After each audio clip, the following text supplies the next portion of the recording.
Hi everyone, welcome to Pine Hat. I hope you're all doing well. Today, I want to argue that the Gravity Falls Police Department isn't just incompetent, it's systemically corrupt and dangerously negligent. Across multiple episodes spanning the show's two-season run, we see a law enforcement agency that ignores genuine supernatural threats while focusing on trivial matters, operates under the control of wealthy elites, demonstrates willful blindness to obvious crimes, and shows a disturbing pattern of incompetence that borders on criminal negligence. This isn't just comedy writing by accident, this is a surprisingly consistent satirical critique of small-town police corruption, elite capture of law enforcement, and institutional failure that's been hiding in plain sight in what many consider one of the greatest animated series of all time. But before we begin, I'd just like to kindly ask you all to subscribe. It's completely free and it really helps us improve the videos for this wonderful community we've managed to build. Anyway, that's enough. Let's begin. When you watch Gravity Falls, you probably noticed that the town has a police force. Sheriff Blubbs and Deputy Durland appear throughout the series. They wear uniforms. They drive a police car. They're supposed to maintain law and order in Gravity Falls. On the surface, everything seems normal. But when you actually pay attention to what these officers do and don't care about, something really disturbing starts to appear. The Gravity Falls Police Department has a very specific pattern of behavior.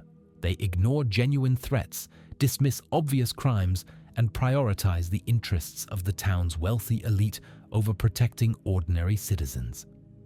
This isn't something that happens in just one episode. This pattern shows up again and again throughout the entire series.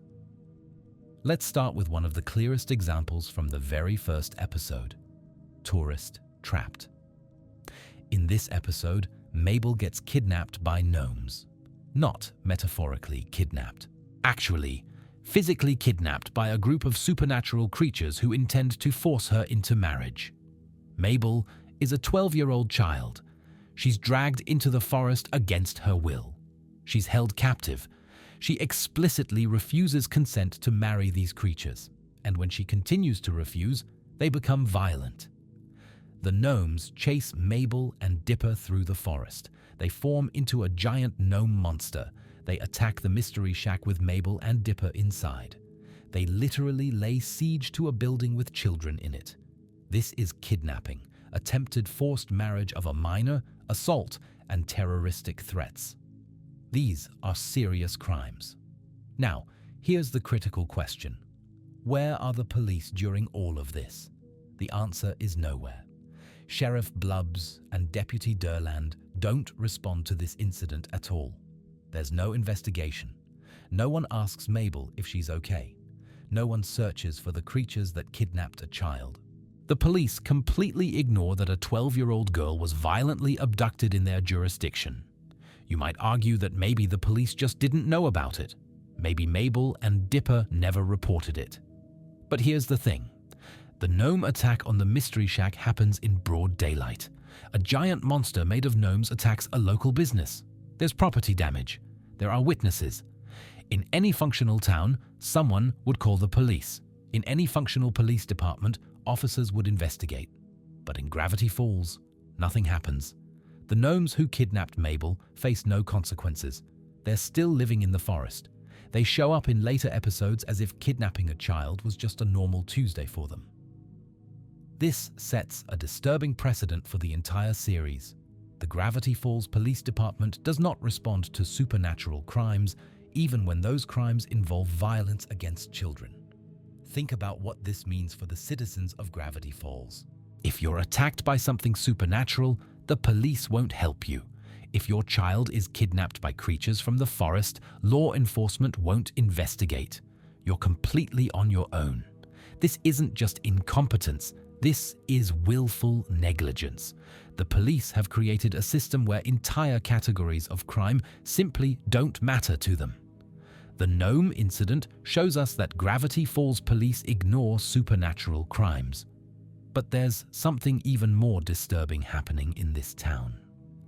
The police aren't just negligent, they're actively controlled by the wealthy elite.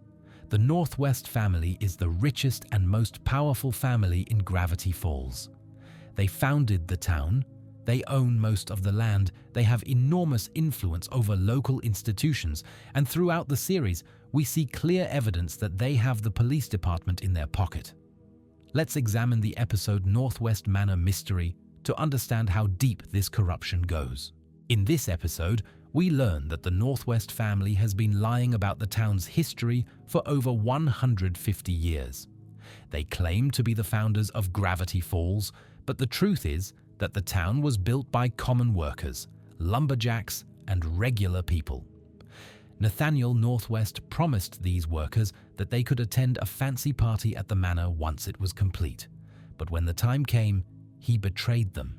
He locked them out. He broke his promise.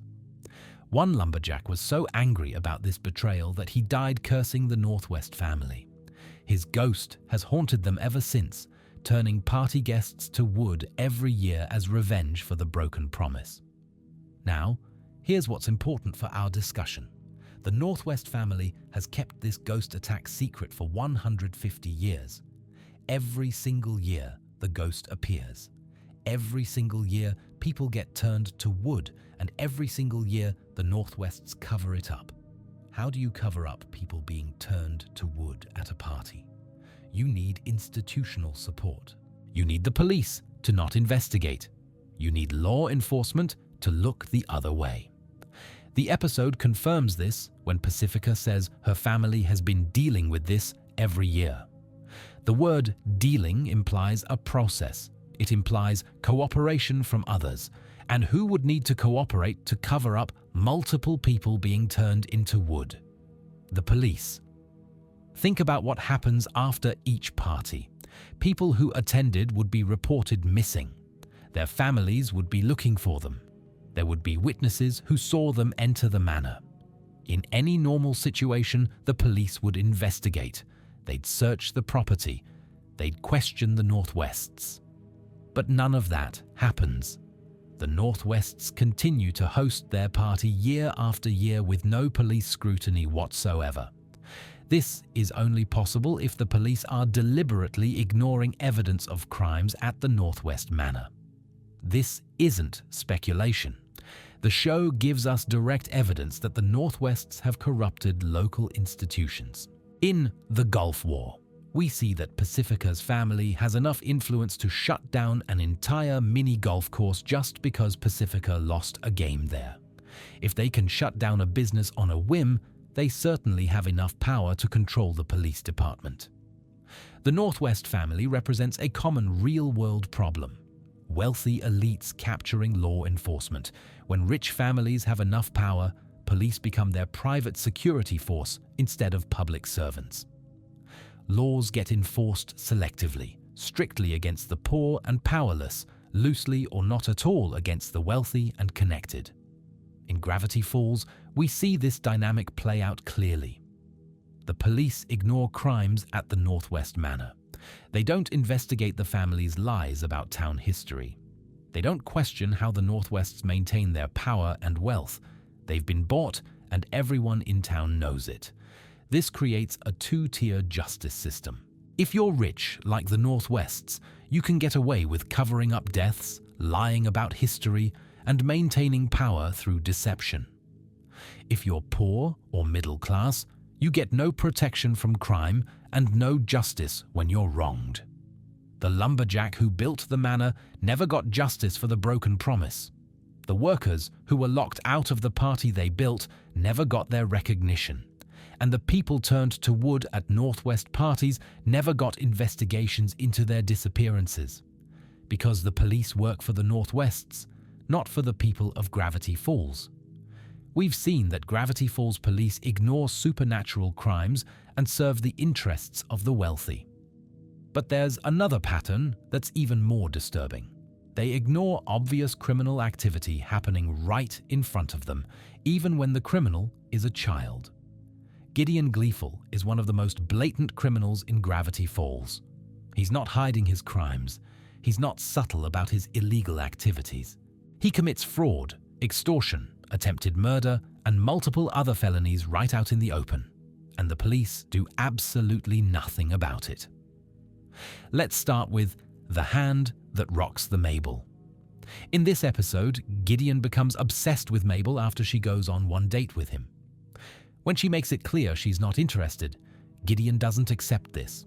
Instead, he becomes increasingly aggressive and controlling.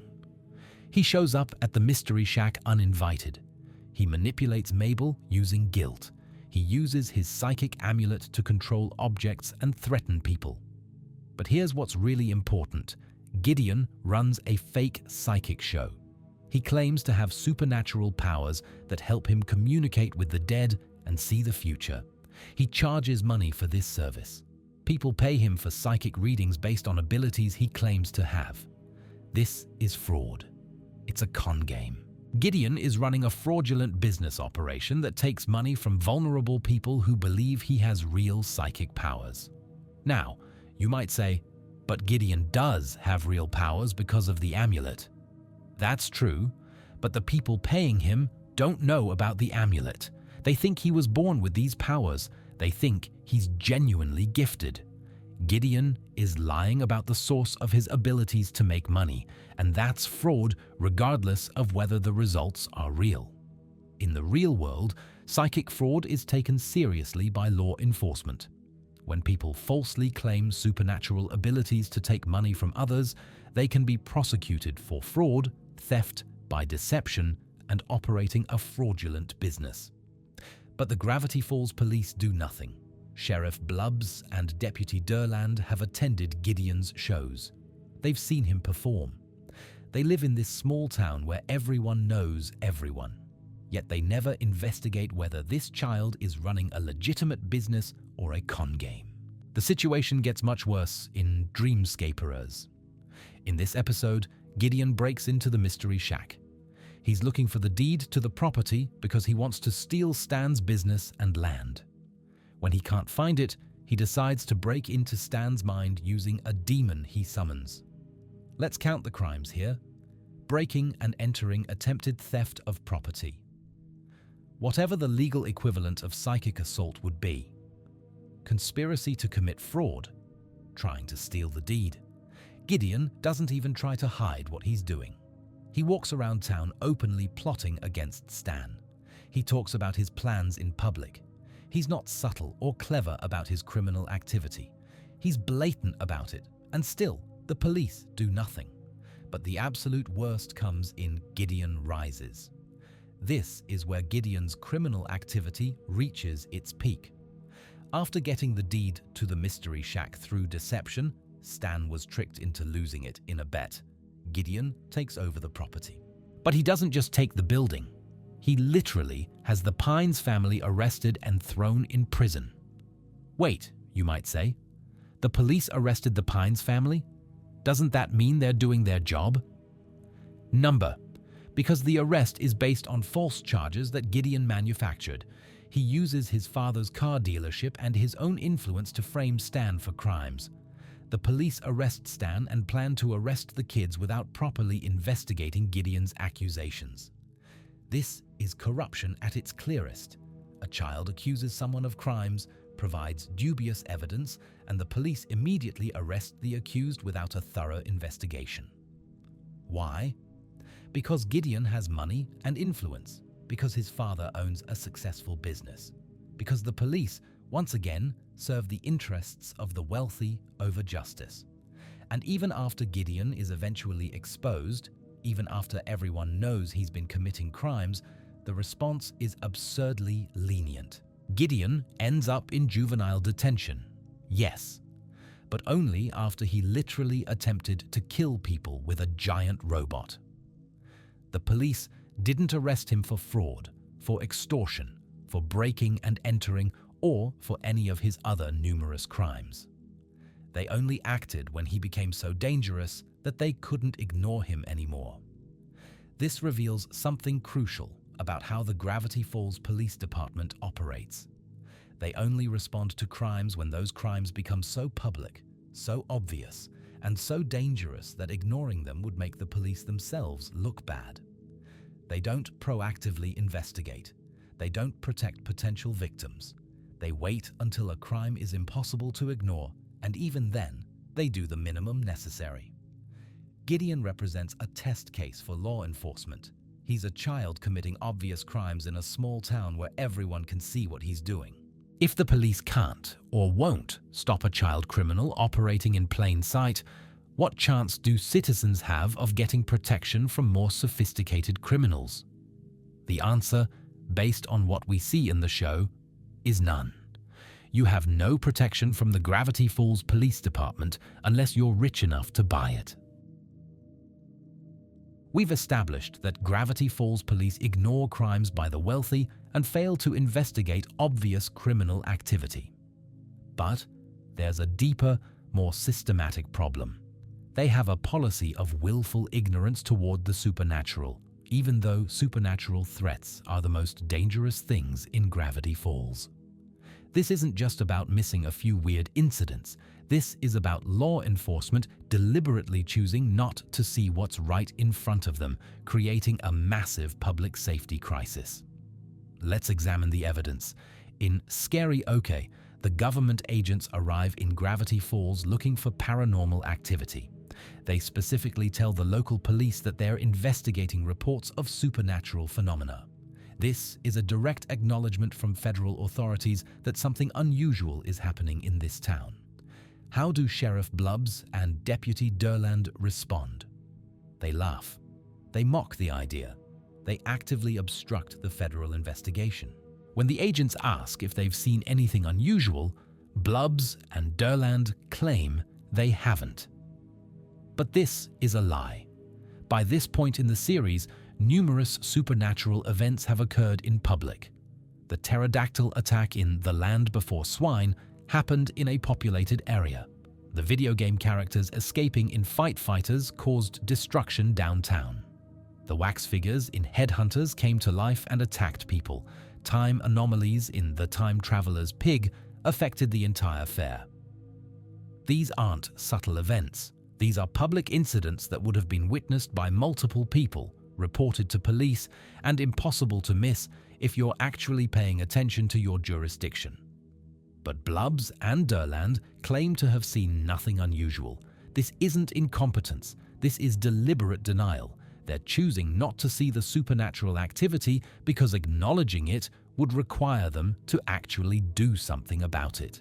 This willful blindness creates a catastrophic public safety situation.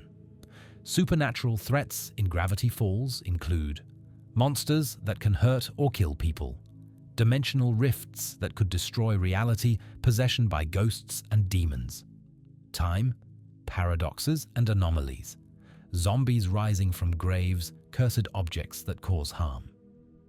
These aren't theoretical threats. These are real dangers that have actually harmed people throughout the series, and the police ignore all of them.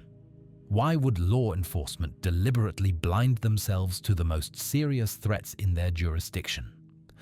There are several possible explanations. Explanation 1. Corruption from above. Maybe the police have been ordered by someone powerful, like the Northwests or the town council, not to acknowledge the supernatural. Rich families might want to prevent panic that could hurt tourism and property values, so they pressure police to deny anything weird is happening. Explanation 2. Institutional cowardice. Maybe Blubbs and Durland know about the supernatural but are too afraid to deal with it.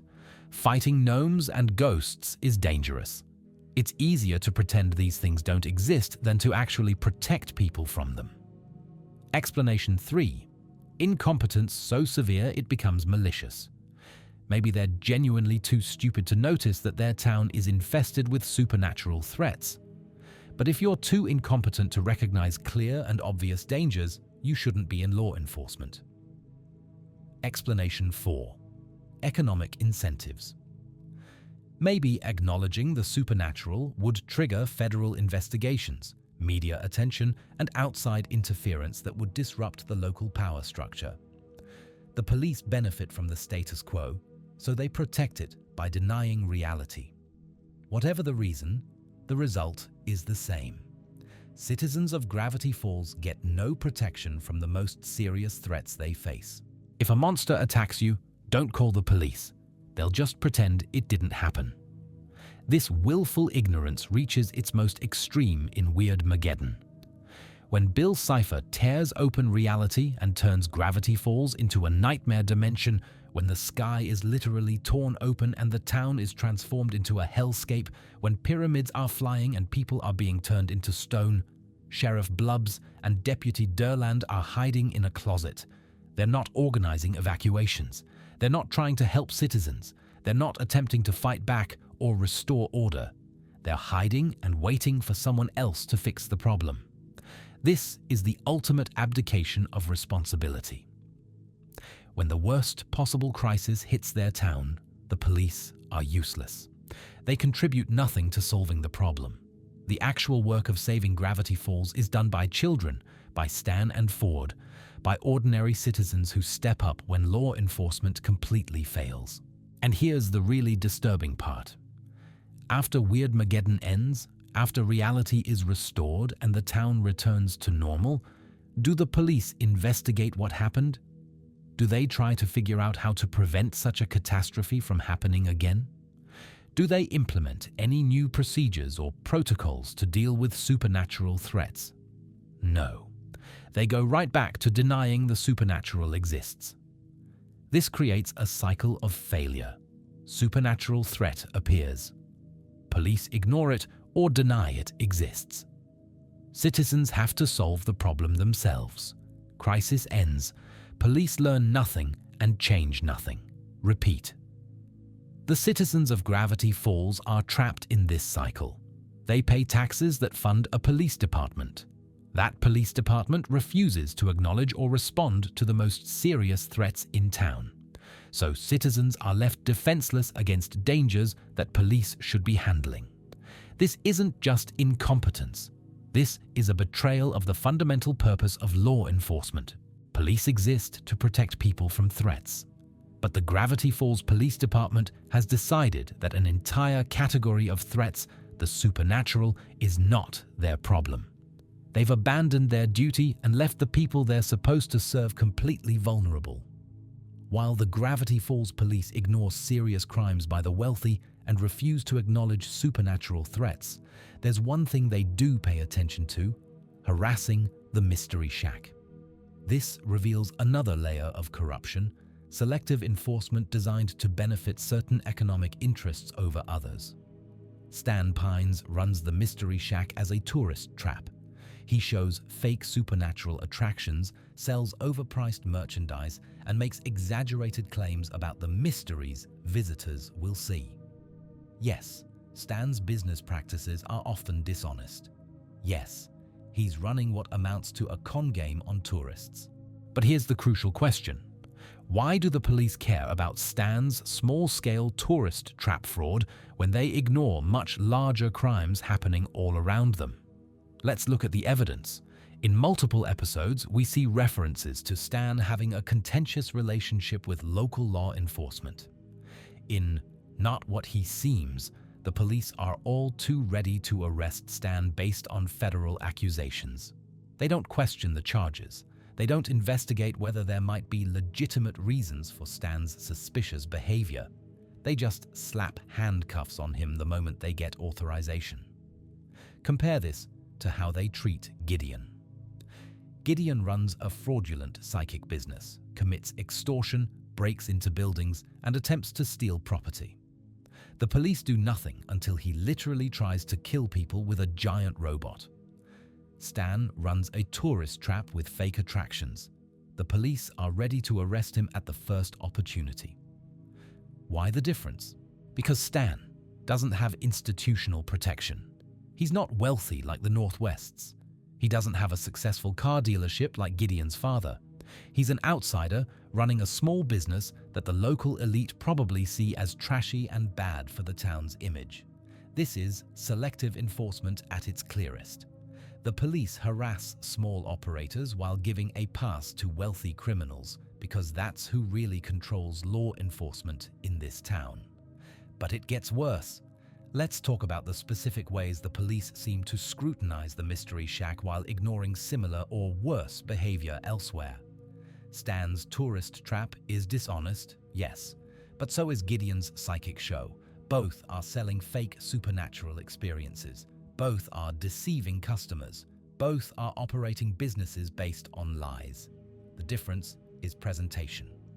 Gideon presents his fraud in a polished, professional way. He has a theater. He has production values. His father's money gives him legitimacy. Stan's operation is rough around the edges. It's clearly a tourist trap. It doesn't pretend to be respectable. And that's what the police care about: appearances. They don't care about actual fraud or deception. They care about who looks legitimate and who doesn't. They care about who has money and connections and who's operating on the margins. This kind of selective enforcement creates a hostile environment for small businesses while protecting larger, more established operations. It ensures that wealth and power stay concentrated in the hands of families like the Northwests and Gleefuls, while outsiders like Stan struggle against constant scrutiny. Think about what this means economically. If you want to start a business in Gravity Falls, you have two options: be wealthy and connected, in which case you can commit fraud, break laws, and operate however you want with no police interference. Be an outsider or small operator, in which case the police will scrutinize everything you do and arrest you at the first opportunity. This isn't free market capitalism. This is a rigged system where law enforcement protects established interests and suppresses competition. The police harassment of Stan while ignoring Gideon's crimes shows us that the Gravity Falls Police Department isn't interested in justice or public safety. They're interested in maintaining a social and economic hierarchy where certain people are protected and others are targets. So far, we've seen Gravity Falls Police ignore supernatural crimes, serve wealthy elites, and selectively enforce laws against small businesses. But there's another disturbing pattern. They seem completely uninterested in investigating disappearances and missing persons cases, which is one of the most fundamental duties of law enforcement. Gravity Falls has an unusually high number of people who go missing or die under mysterious circumstances. And the police seem utterly unconcerned about this. Let's start with the most obvious example: the many people who have died or disappeared in the town's history. In Irrational Treasure, we learn that Gravity Falls has been covering up historical facts for over 150 years. The episode reveals that Nathaniel Northwest wasn't actually the founder of the town, and that the real founder was a fraud named Quentin Tremblay. But here's what's important. For this cover-up to work for 150 years, many people who knew the truth would have had to be silenced. Some probably died naturally over time. But others? Others would have needed to be dealt with. Maybe they were paid off. Maybe they were threatened. Maybe they disappeared. And the police never investigated any of it. They accepted the official Northwest version of history without question, even though the real history was literally carved in invisible ink into founding documents. Any serious historical investigation would have uncovered this, but the police never bothered to look. Let's move to more recent disappearances. In The Legend of the Gobblewonker, Old Man McGucket claims there's a dinosaur in the lake. Now, McGucket is portrayed as mentally unstable, so the police dismiss his claims. But here's the thing: McGucket built that robot dinosaur himself. He's clearly capable of engineering complex machines. If he's building giant robots and taking them into the lake, shouldn't the police be concerned about public safety? Shouldn't they investigate what this man is doing? But they don't. They just dismiss him as crazy and ignore him. This becomes a pattern. The police dismiss anyone they think is mentally unstable without actually investigating whether their claims might have some basis in reality. This is a serious failure of investigative duty. Just because someone has mental health issues doesn't mean they're always wrong, or that their activities don't merit police attention. McGucket's crazy stories are often based on real things he's built or done. The police should be investigating, not dismissing. But the most disturbing failure of investigation involves all the weird deaths and disappearances that must happen in a town full of supernatural threats. Think about it logically.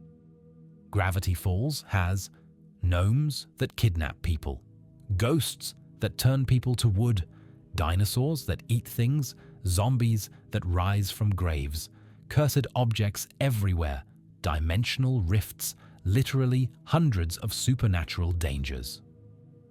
In a town with this many threats, people must be dying or disappearing all the time. Tourists who wander into the wrong part of the forest. Locals who encounter something they shouldn't. People who get caught in supernatural incidents and are never seen again. Where are the missing persons investigations? Where are the search parties? Where are the police asking questions about all these disappearances? They don't exist. The police seem to have just accepted that people disappear sometimes and there's no point investigating.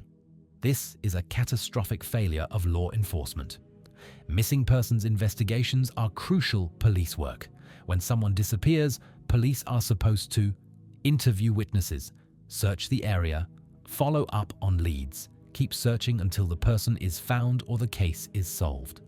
But in Gravity Falls, people can just vanish and the police don't seem to care. This creates an environment where criminals and supernatural entities can harm people with impunity. If you want to make someone disappear in Gravity Falls, it's easy. Just make sure they get lost in the woods or encounter something supernatural. The police will never investigate. They'll just assume the person wandered off, and that's the end of it.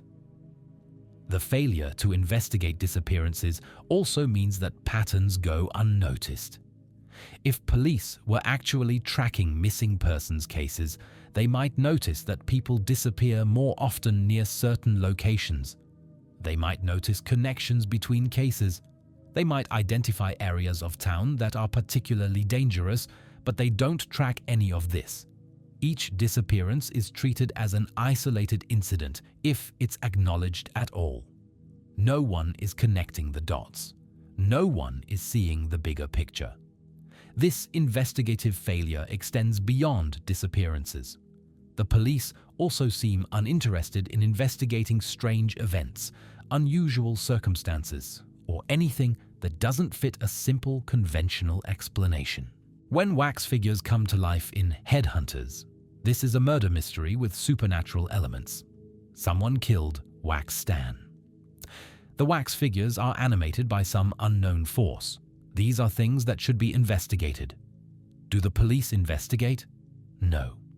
Dipper and Mabel have to solve the mystery themselves. The police contribute nothing. This pattern repeats throughout the series.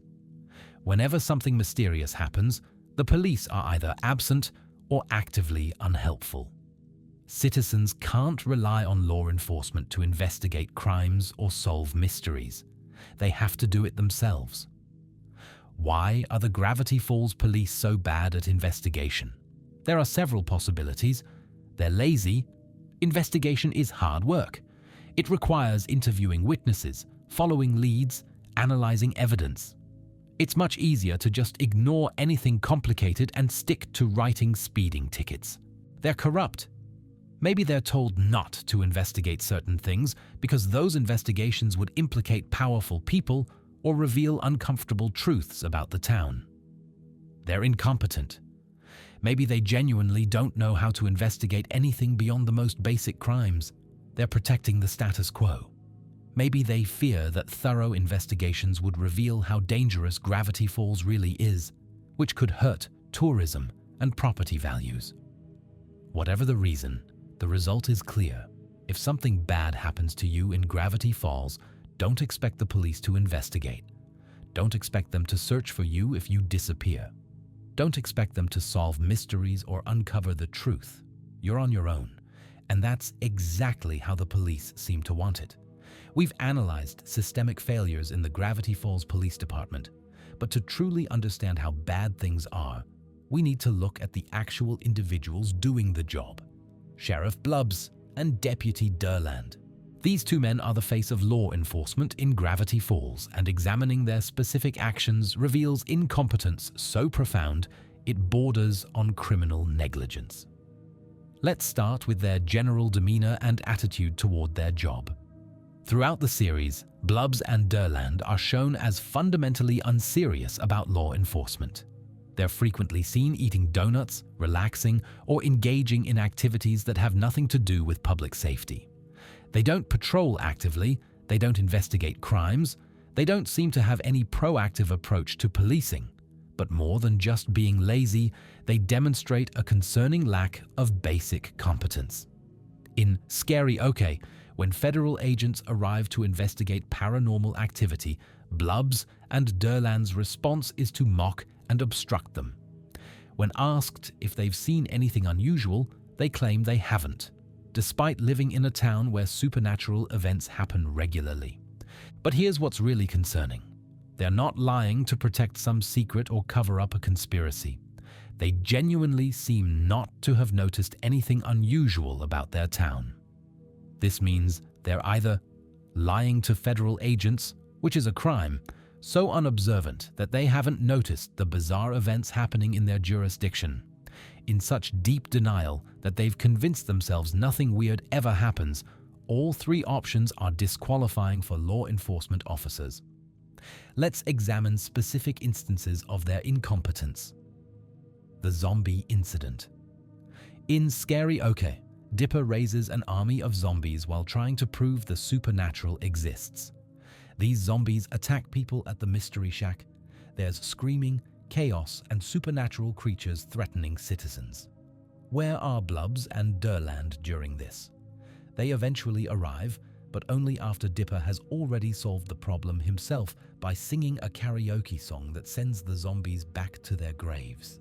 When the officers do arrive, they don't investigate what happened. They don't ask why there are destroyed graves and disturbed earth. They don't question why people are talking about zombies. They just accept whatever convenient explanation is offered and leave. This is a fundamental failure of policing. When there's a violent incident, officers are supposed to investigate, file reports, and determine what happened. But Blubs and Durland can't be bothered. The pterodactyl attack in Land Before Swine. A pterodactyl steals Waddles the pig. This is a dinosaur flying through a residential area, stealing livestock.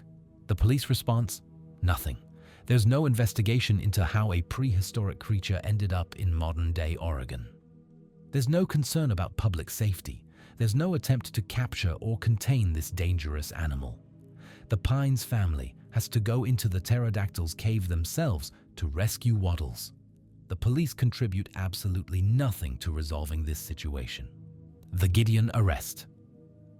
We discussed earlier how the police failed to investigate Gideon's crimes for most of the series. But let's focus specifically on how Blubs and Durland handled his eventual arrest. In Gideon Rises, Gideon uses a giant robot to attack the town. This is obviously illegal. This is terrorism, destruction of property, and attempted murder on a massive scale. The police do eventually arrest Gideon, but only because he's literally attacking the town with a giant robot in front of everyone. They couldn't ignore it, even if they wanted to. But here's the problem. They should have arrested Gideon long before it got to this point. A competent police force would have investigated his earlier crimes: the fraud, the extortion, the breaking and entering. They would have stopped him before he acquired a giant robot and tried to kill people with it. Blubs and Durland didn't stop Gideon early because they didn't investigate his crimes. They only acted when his criminality became so blatant and public that they literally had no choice. This is reactive policing at its worst. Instead of preventing crimes, they wait until crimes are already in progress and causing maximum damage. Instead of investigating suspicious activity, they ignore warning signs until there's a catastrophe. The personal relationship problem. There's another concerning issue with Blubs and Durland. Their close personal relationship affects their professional judgment. Throughout the series, there are heavy implications that Blubs and Durland have a romantic relationship with each other. This is actually confirmed in later episodes and by the show's creator. There's nothing wrong with this in principle. Police officers can have relationships. But here's the problem. They let their personal relationship interfere with their duties. They're frequently shown being distracted by each other, prioritizing their relationship over their jobs, and making decisions based on personal feelings rather than professional requirements. In Weirdmageddon, during the literal apocalypse, they're hiding together in a closet. They're not trying to save citizens or restore order. They're just focused on staying together and surviving. This reveals that when a crisis hits, Blubs and Durland prioritize their own safety and their relationship over their duty to protect the public. This is a fundamental betrayal of law enforcement responsibilities. The lack of consequences. Perhaps most disturbing is that Blubs and Durland face no consequences for their failures. They don't get fired, they don't get demoted, they don't face any accountability for their incompetence. After Weirdmageddon, after they completely failed to protect the town during its worst crisis, they're still sheriff and deputy. Nothing changes. They learned nothing. The town learned that even in a catastrophic emergency, the police will be useless. This lack of accountability is crucial because it guarantees continued failure. When there are no consequences for incompetence, there's no incentive to improve. Blubs and Durland can keep being terrible at their jobs because no one will stop them. What this means for citizens. For the people of Gravity Falls, having Blubs and Durland as their police force means no one is investigating crimes, no one is preventing dangerous situations, no one will help during emergencies, no one is learning from past failures, no one is held accountable when things go wrong. Citizens can't trust the police to protect them because the police have proven over and over that they can't or won't do their jobs. Whether it's incompetence, corruption, or cowardice, the result is the same.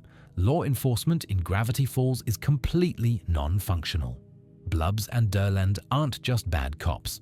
They're examples of what happens when a system has no standards, no oversight, and no accountability. They're able to keep their jobs despite being catastrophically bad at them because no one is checking whether they're actually serving the public interest. And that's the ultimate failure. Not just that these two men are incompetent, but that the system allows their incompetence to continue indefinitely with no consequences and no hope of improvement. We've examined how the current Gravity Falls Police Department fails in almost every way a police department can fail. But this raises an important question. Is this a recent problem, or has law enforcement in Gravity Falls always been this corrupt and incompetent? The evidence suggests that police corruption in Gravity Falls isn't new. It's been part of the town's structure for over 150 years. This isn't a temporary problem that can be fixed by replacing a few bad officers. This is institutional corruption that has been maintained across generations. Let's trace the historical evidence. The Northwest cover-up, 150-plus years. We've discussed how the Northwest family has been lying about town history since Gravity Falls was founded.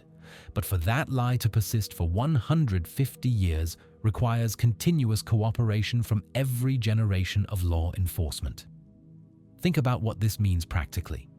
Late 1800s, police had to suppress the true story of the town's founding and support the Northwest's false narrative. Early 1900s police had to continue this cover-up and prevent any historical investigation that might reveal the truth. Mid-1900s police had to maintain the conspiracy even as new evidence and documents potentially emerged. Modern police, Blubs and Durland, continue to protect Northwest interests and suppress historical truth. This is 150 years of continuous corruption. Every sheriff, every deputy, every law enforcement officer in Gravity Falls history has been complicit in maintaining the Northwest family's lies. This kind of sustained corruption doesn't happen by accident. It happens when corrupt systems actively recruit and promote people who will maintain the corruption. It happens when honest officers are pushed out or marginalized. It happens when corruption becomes so normalized that new officers don't even question it. They just accept that's how things work here. The pattern of disappearances. We talked about how current police don't investigate missing persons cases, but if we think about the town's history, this has likely been going on for generations. Gravity Falls has always been supernaturally dangerous. The gnomes have been there for centuries. The ghosts haunting the Northwests have been active for 150 years. Other supernatural entities have presumably been in the area for just as long. This means people have been disappearing in Gravity Falls for generations. Tourists who encountered the wrong thing in the woods, locals who stumbled upon supernatural threats, workers who learned too much about the Northwest's secrets, and for generations, the police have done nothing about it. They've accepted disappearances as normal, they've failed to investigate, they've let patterns of death and disappearance continue unchecked. This multi-generational failure creates a learned helplessness in the community. Citizens don't report strange incidents to police because they know nothing will be done. They don't expect investigations because investigations never happen.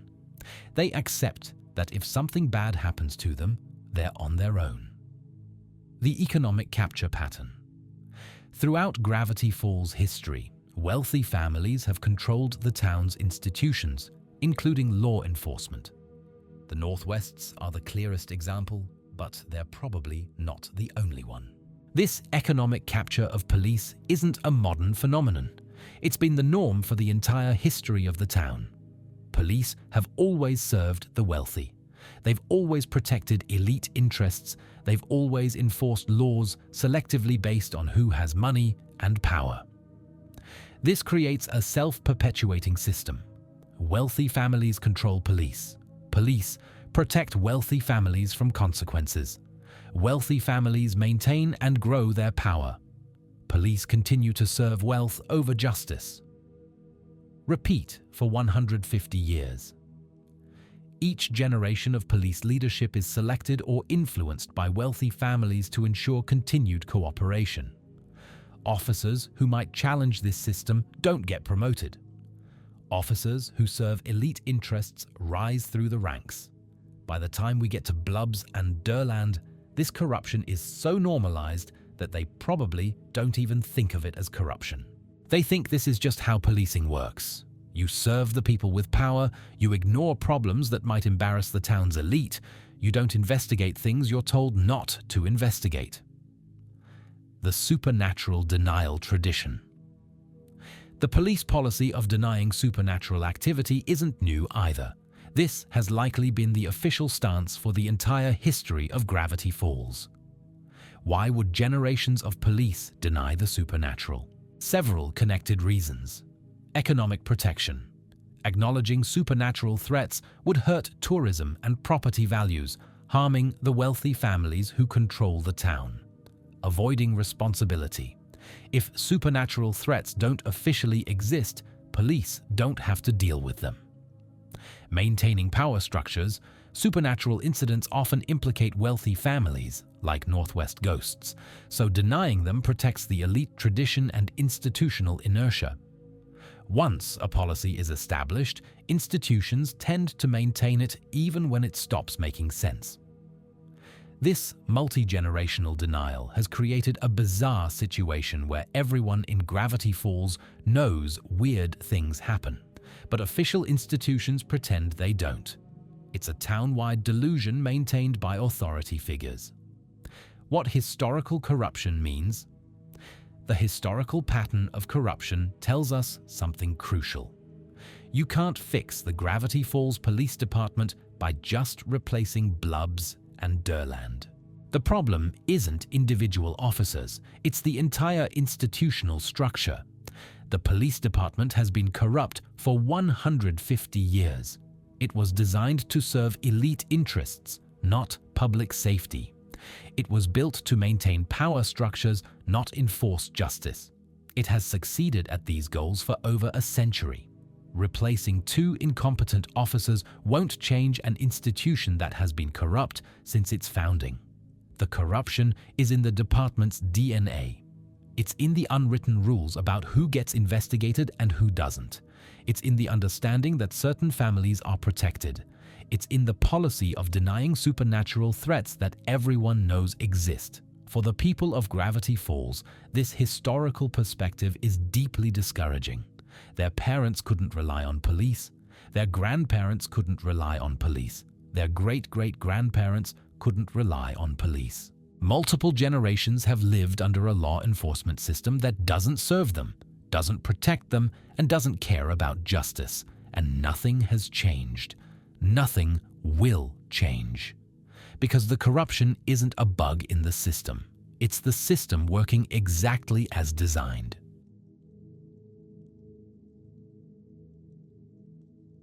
We've examined how Gravity Falls police fail during normal operations, ignoring crimes, serving elite interests, refusing to investigate.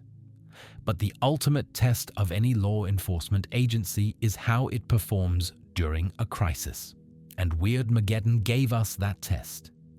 Weirdmageddon represents the worst possible scenario, a supernatural apocalypse that threatens every citizen in Gravity Falls. This is the moment when police should prove their worth, when they should mobilize all resources to protect people and restore order. This is when we find out if law enforcement has any value at all. And the Gravity Falls Police Department completely, utterly, catastrophically failed.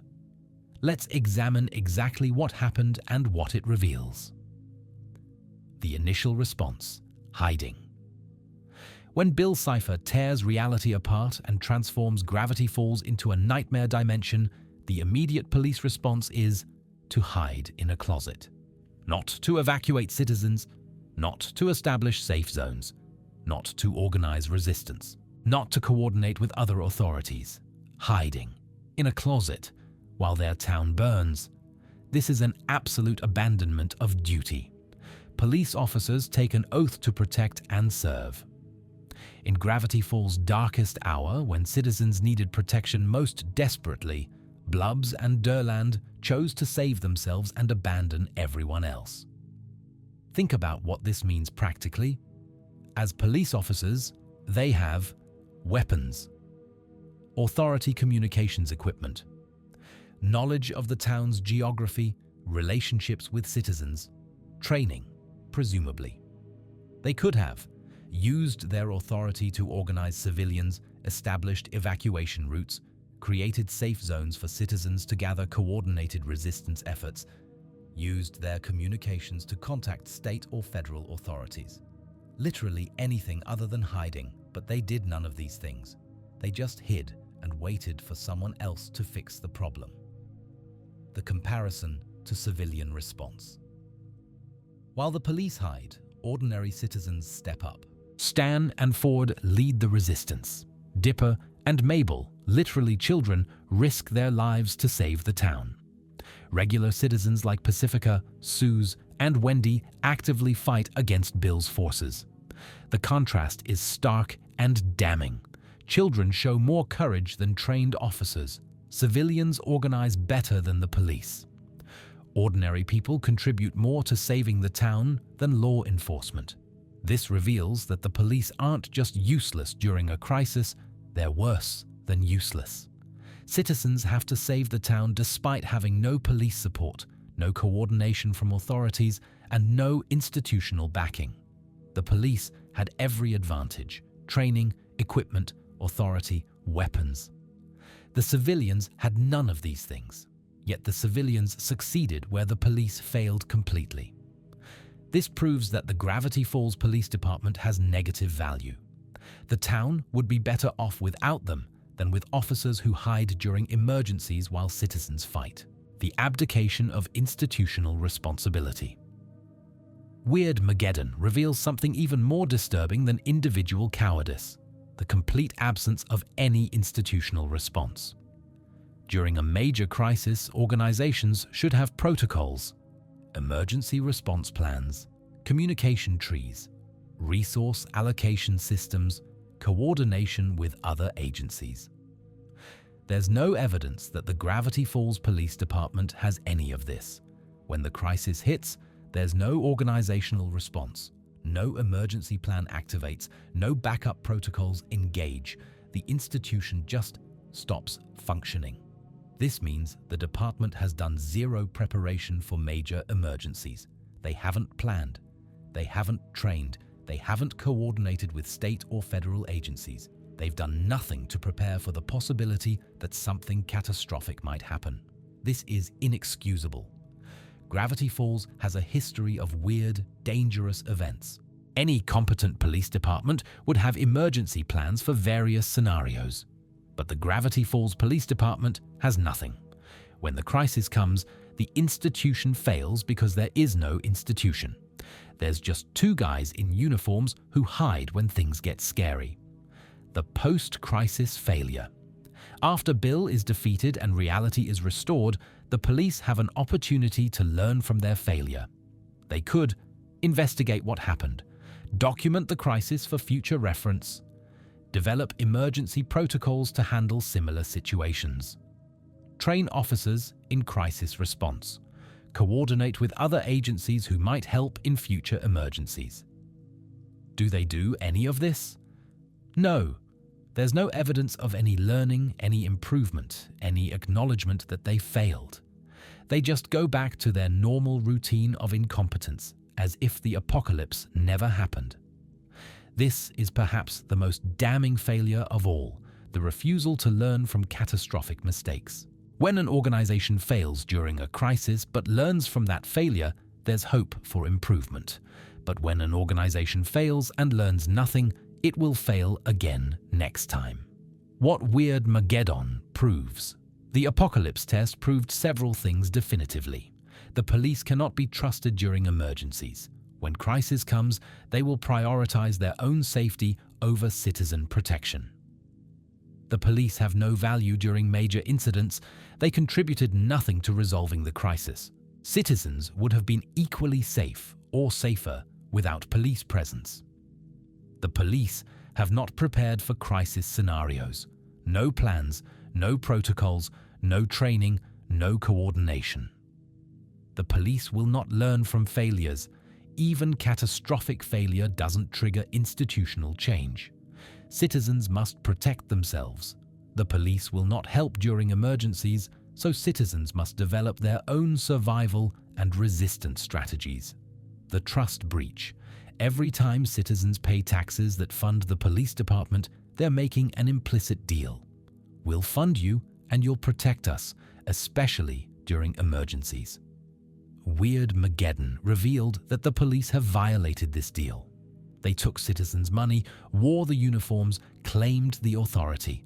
But when the crisis came, they abandoned their responsibilities entirely.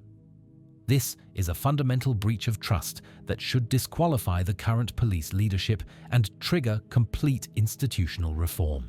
But of course, none of that happens in Gravity Falls because the corruption is too deep and the accountability is too absent. The broader message, Weirdmageddon, tells us something important about police departments in general. You don't really know what you have until there's a crisis. A police department can look functional during normal times. Officers show up for work. They drive around. They wear uniforms. Everything seems fine. But when a real emergency hits, you discover whether you have a functional organization or just people in costumes. Gravity Falls discovered that its police department is just people in costumes. There's no real institution, there's no real capability, there's no real commitment to public safety. And once you know that, once a police department has proven itself completely useless during a crisis, how can citizens ever trust them again? The answer is, they can't, and they shouldn't. We've documented extensive failures of the Gravity Falls Police Department, ignoring crimes, serving elite interests, refusing to investigate, demonstrating incompetence, and completely failing during crisis. The natural question is, can this be fixed? Can the department be reformed into something that actually serves the public interest? The evidence suggests that reform is impossible because the corruption isn't a deviation from the system. It is the system. The Gravity Falls Police Department is working exactly as designed. It's just not designed to serve the public. Let's analyze the structural reasons why reform can't work. Reason 1. Economic capture at the founding. The Gravity Falls Police Department was created by the wealthy families who founded and controlled the town. It was never designed to be an independent institution serving all citizens equally. It was designed from the beginning to protect elite interests. The Northwests and other wealthy families didn't create a police force to keep themselves in check. They created it to maintain their power, suppress challenges to their authority, and control the lower classes. This means the corruption isn't a later development that infected a pure institution. The institution was never pure. It was corrupt from conception. You can't reform an institution back to a noble purpose it never had.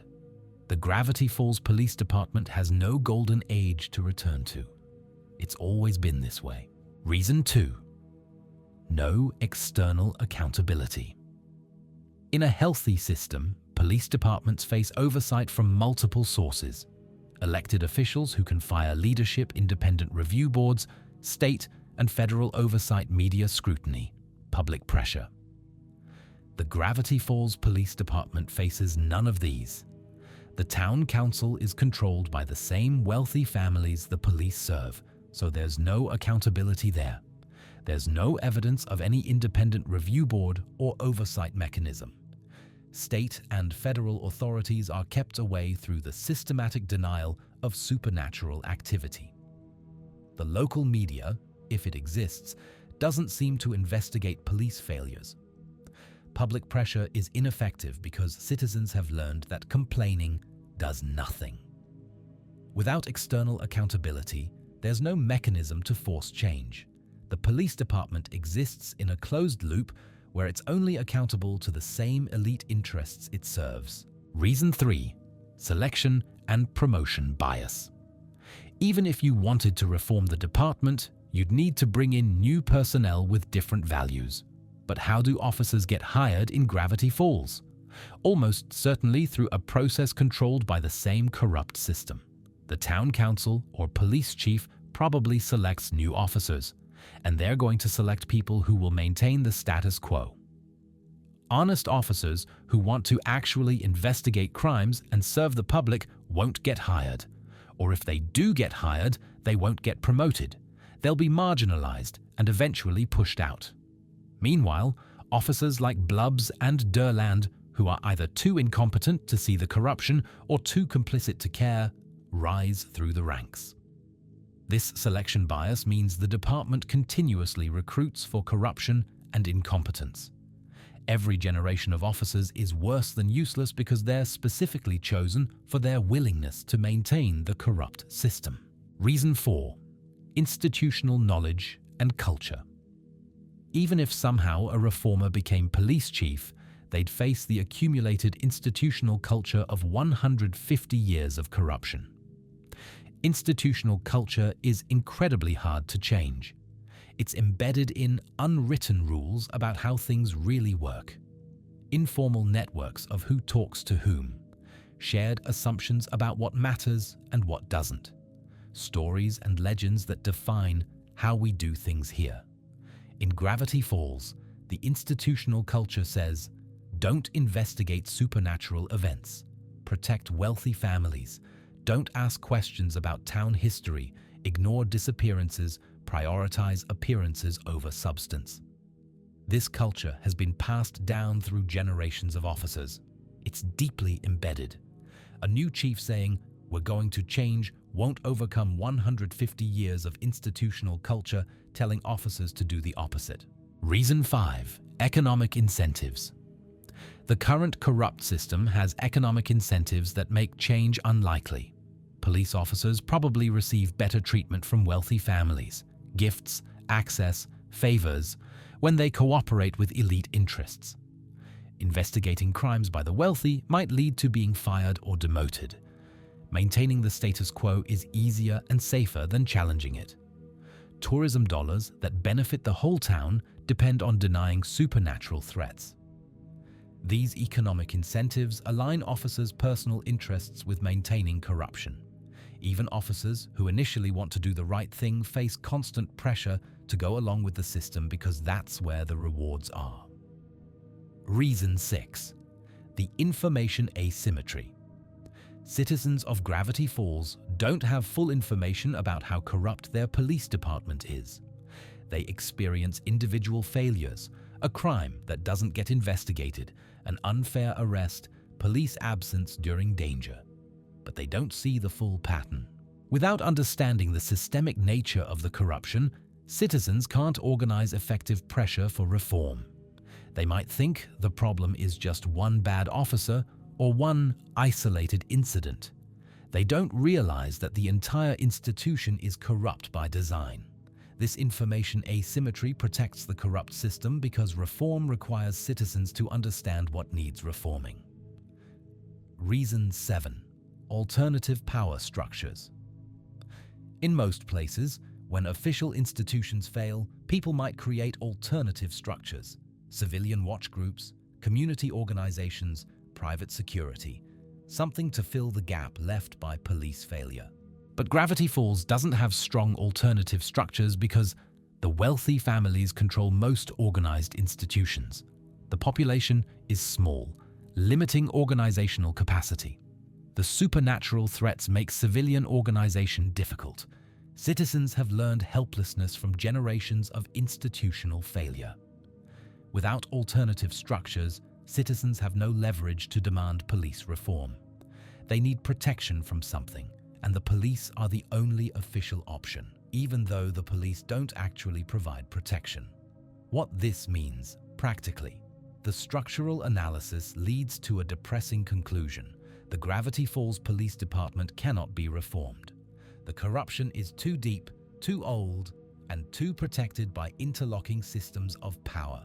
To actually fix law enforcement in Gravity Falls would require complete dismantling of the current department, removal of elite control over town governance, creation of genuine democratic accountability, recruitment of entirely new personnel from outside the existing system, establishment of independent oversight, legal reforms to prevent recapture by elite interests, fundamental restructuring of town power dynamics.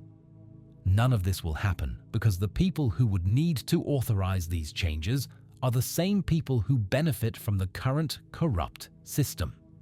So, citizens are stuck with a police department that will never investigate crimes by the wealthy, will never protect them from supernatural threats, will never improve or learn from failures, will never face consequences for corruption, will never be reformed or replaced. The system is working exactly as designed. It just wasn't designed for justice.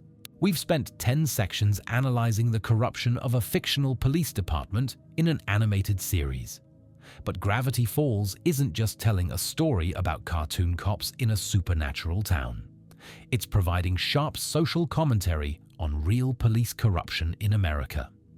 The show uses the supernatural setting and comedic elements to make serious points about law enforcement that would be too controversial or uncomfortable to address directly in a children's cartoon.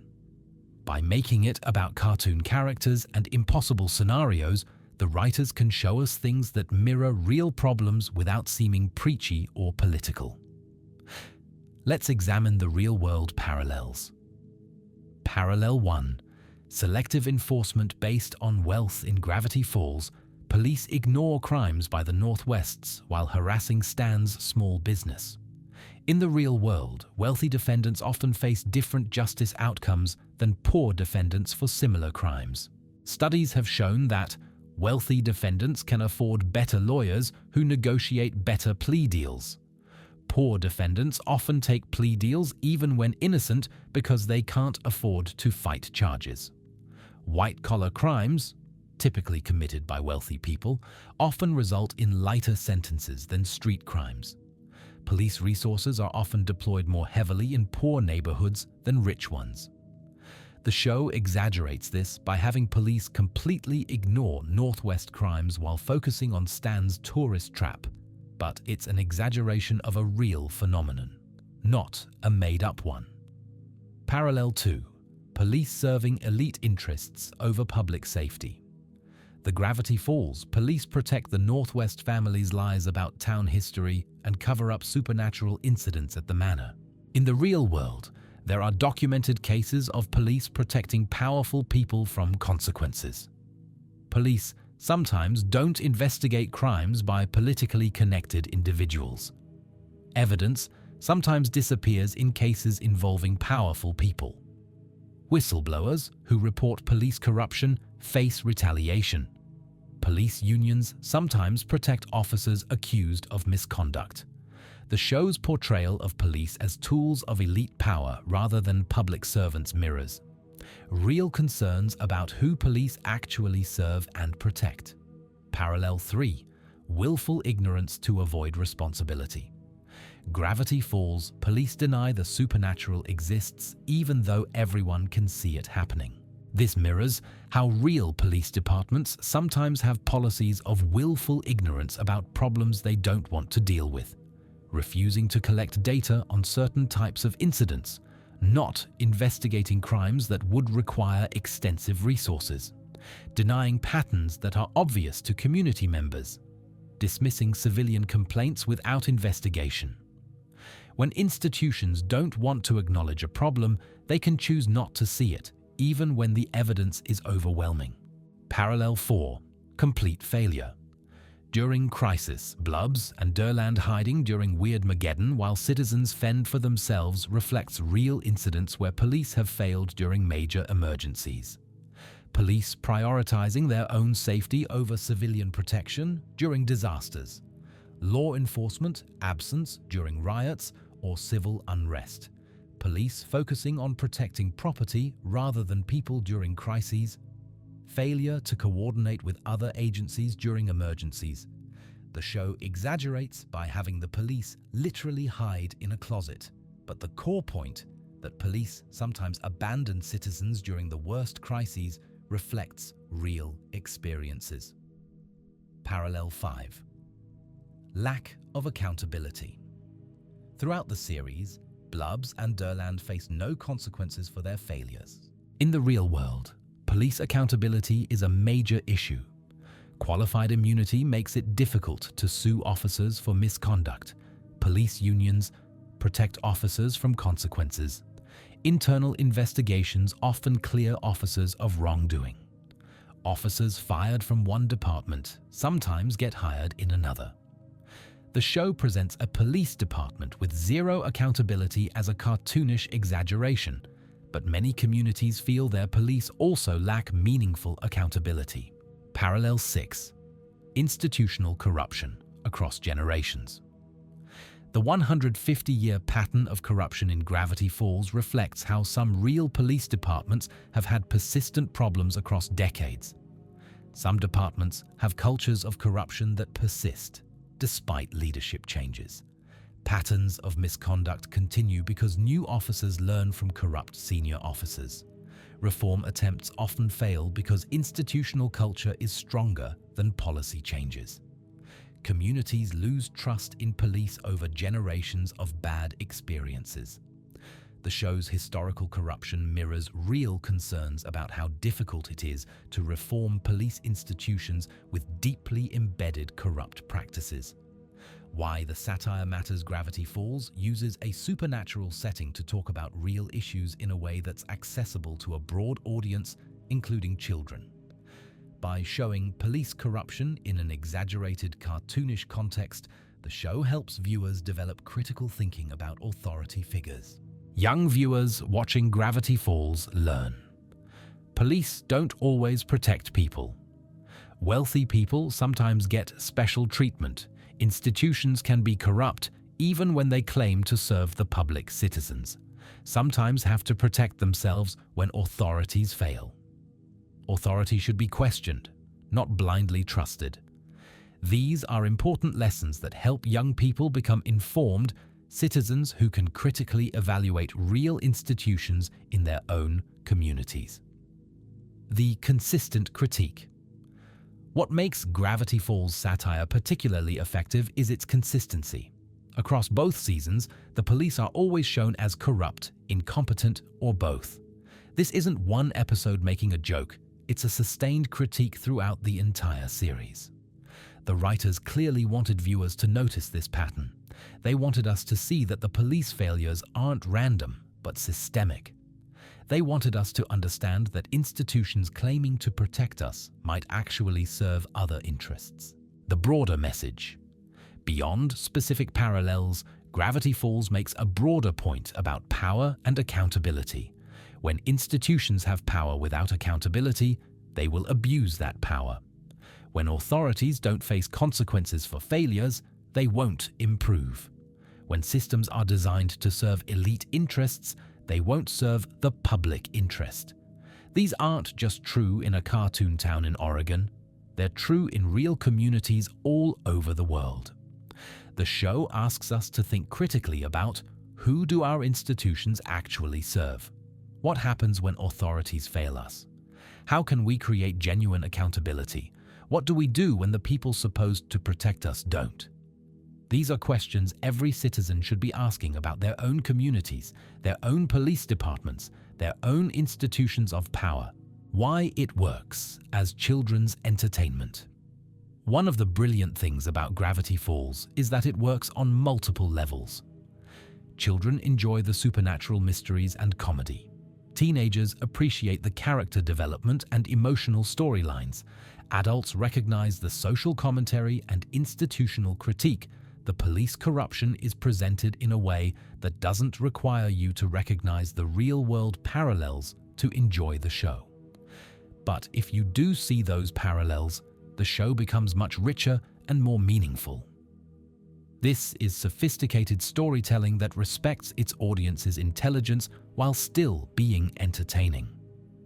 The lasting impact Gravity Falls aired from 2012 to 2016, but its critique of police corruption remains relevant because the underlying problems haven't been solved. In fact, public awareness of police issues has grown significantly since the show aired. When people who grew up watching Gravity Falls now encounter news about police corruption, qualified immunity, selective enforcement, or institutional failures, they have a framework for understanding these issues. The show planted seeds of critical thinking that grow as viewers mature and encounter real-world parallels to what they saw in the cartoon. That's the power of good satire. It teaches you to see patterns, question authority, and think critically about institutions, all while entertaining you with jokes about gnomes and time travel. So, is the Gravity Falls Police Department corrupt? After examining evidence across both seasons of the show, the answer is absolutely, unquestionably yes. We started by looking at how police ignore kidnapping in the very first episode, when Mabel is abducted by gnomes and law enforcement shows no interest in investigating a child being violently seized by supernatural creatures. We saw how the police serve the Northwest family's interests, covering up crimes at the manor for over 150 years and protecting the town's wealthy elite while harassing small business owners like Stan. We documented their willful blindness to obvious criminal activity, watching as Gideon commits fraud, extortion, breaking and entering, and attempted murder while the police do nothing until his crimes become impossible to ignore. We examined their systematic denial of the supernatural, even as they live in a town where impossible events happen regularly, because acknowledging these threats would require them to actually protect people. We saw selective enforcement designed to maintain social hierarchies, with police scrutinizing powerless individuals while giving passes to wealthy, connected criminals. We analyzed their complete failure to investigate disappearances and missing persons, abandoning one of law enforcement's most fundamental duties. We looked closely at Blubbs and Durland themselves, two officers whose incompetence is so profound it becomes indistinguishable from malicious negligence. We traced the historical pattern showing that corruption has been embedded in Gravity Falls law enforcement for 150 years, passed down through generations of officers. We examined the apocalypse test of Weirdmageddon, where police completely failed during the town's worst crisis, hiding while citizens fought to save themselves. We analyzed the structural reasons why reform is impossible. The system isn't broken. It's working exactly as designed, just not designed for justice. And finally, we explored how this fictional police department reflects real problems with real law enforcement in America, using supernatural comedy to comment on serious institutional failures. The Gravity Falls Police Department represents everything that can go wrong when law enforcement has power without accountability, when institutions serve elite interests instead of the public, when corruption becomes so normalized that incompetence and neglect are just how things work. They've created a system where being innocent doesn't protect you. Being wealthy does protect you. Supernatural threats are denied rather than addressed. Citizens must fend for themselves during crises. No one learns from failures because no one faces consequences. Corruption spans generations because it's built into the institution's foundation. This isn't just a funny cartoon about incompetent cops. It's a systematic critique of institutional failure, elite capture of public institutions, and the betrayal that happens when authorities serve power instead of people. Whether the creators intended it or not, Gravity Falls has given us one of the most complete and consistent portrayals of police corruption in any medium. And they did it in a show ostensibly made for children. That matters because it means an entire generation grew up watching a show that taught them to question authority, recognize institutional corruption, and understand that the people claiming to protect us might actually serve other interests. The Gravity Falls Police Department is a warning. This is what happens when power goes unchecked, when wealth captures institutions, when accountability disappears, and when corruption becomes tradition. And while Gravity Falls is fiction, the problems it illuminates are very, very real. If you enjoyed this analysis, make sure to subscribe to Pine Hat for more deep dives into your favorite shows. Thanks for watching, and remember, question everything, especially the people in uniforms claiming they're here to help.